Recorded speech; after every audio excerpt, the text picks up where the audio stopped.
You know what's the single most replaced part on a Toyota HiLux worldwide? It's not the brake pads, it's not the spark plug, it's the oil filter. And most distributors are getting the spec wrong.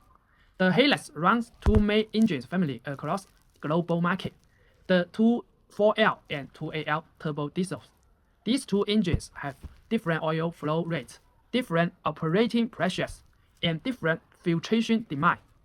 But here's what happens.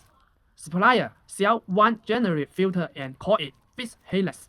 Technically it's threads on, but the media grade, the bypass wave, correct pressure, the gasket compound, none of it is optimized for the specific engine. The 2AL turbo diesel running heavy loads generates significantly higher oil temperature than the 24L.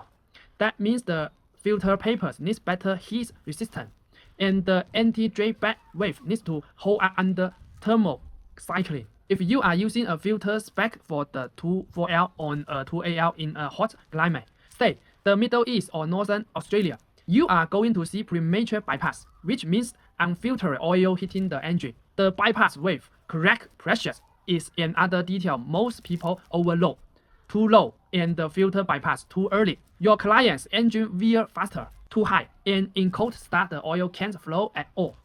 The sweet spots depend on the engine, the oil viscosity your market commonly use, and the ambient temperature range. This is exactly the kind of detail I dig into when a client tells me they want to stock HiLux oil filters. I will ask, which engine variants sells most in your market? What oil viscosity do local workshops typically use? What's the climate like?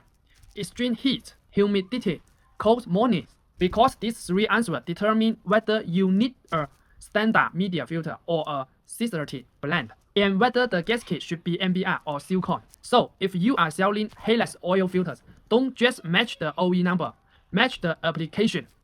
That's the difference between a filter that does its job and one that brings your customer back with complaint. Tell me which HiLux engine dominates your market, and I will help you figure out the right spec and the right price point. Drop it in the comment.